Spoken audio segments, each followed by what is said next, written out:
Hi my loves, welcome back to my channel. I'm so excited to be continuing the How to Gain Inches series. So yay! Before we get into the conversation, before we get into the details, make sure that you guys like, comment, share, and subscribe, and hit the notification bell so that you know when I'm dropping these nuggets. Thank you guys to my subscribers and to my viewers and to those who have already been sharing. So thank you guys. We're going to finish this series and we're going to keep it moving and keep it popping so that we can know how to have healthy hair and have a very beautiful, luxurious mane. So let's get straight into hair porosity. I want to talk about hair porosity test. I want to talk about the 3 different hair porosity types and also what is hair porosity. So let me explain that. So hair porosity is the hair's ability to absorb and retain moisture. And so the reason that hydrated hair is so important is we have to avoid dry hair as naturals, just period, all across the board. If we do have dry hair, we're going to end up with damage and breakage, and you know, those split ends are just going to go crazy. And so the reason that we want to know how our hair absorbs moisture is really to avoid all that, because we don't want our hard work into growing our hair to just fall apart because we haven't really mastered how our hair actually absorbs and retains that moisture, which is what hair porosity is. So hair porosity actually can be categorized by 3 tiers, which is low hair porosity, medium or normal or regular hair porosity, and then high hair porosity. And so low hair porosity is typically the hardest to work with because it has a really tight cuticle. Medium or regular or normal, whichever word you want to use, is usually the easiest to work with because the water can flow in and out.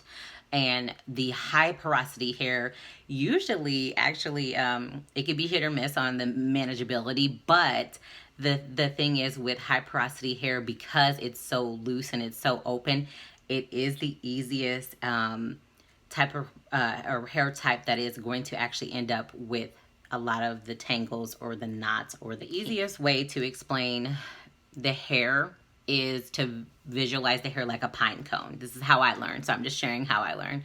So just visualize the pine cone, and so how open or closed that pine cone is can actually give you a very good visual description of how the hair is. And so if you have low porosity hair, that pine cone is really tight. If you have a medium or regular or normal porosity, it's going to be just perfectly open to get water in and out and products in and out. And so, but high porosity is super open, and so if you picture that pine cone, it's going to be super spaced out in between those pine cone needles, to say the least. And so that might seem silly, but it really is the best description of how your hair actually takes in moisturizing products and just water in general. And when it comes to looking at the ingredients on your products, when you have low porosity hair, you really want to find anything that is a water soluble product,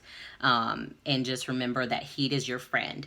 And so if you are just thinking about when you have low porosity hair, you want to use a hooded dryer. You want to, use your body heat when you're, wrapping your hair and things like that to really hydrate the hair and open it so that it will receive the products that you put in it.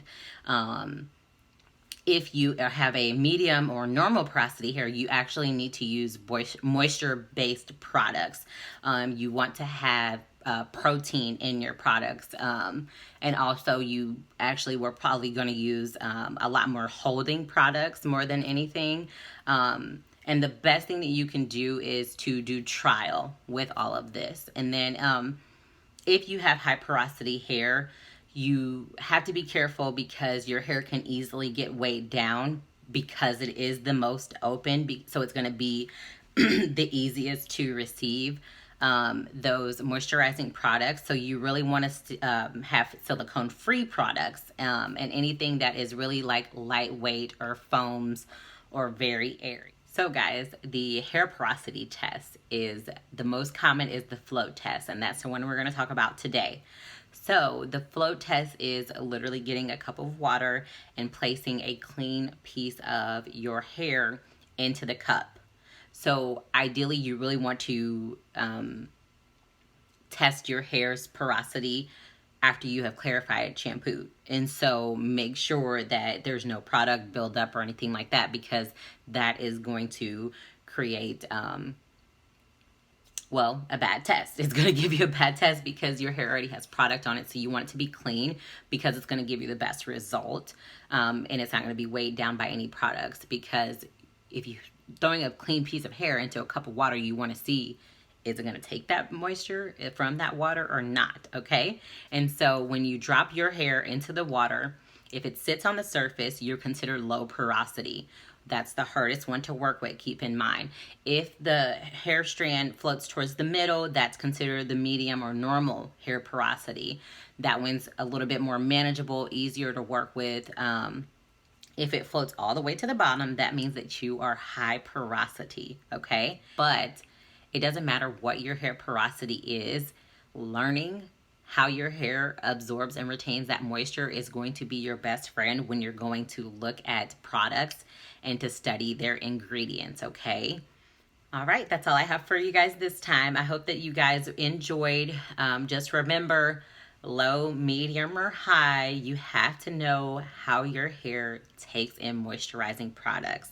And let me know in the comments below if there's something that you want me to dive deeper in, doing that float test and knowing the basis of what type of products you're going to use for your hair to actually thrive and to grow and to be beautiful is the most important. And so if there is something a little bit more, please let me know. And remember, guys, be grateful, be blessed, and if you can, be a blessing to someone else. See you guys next time.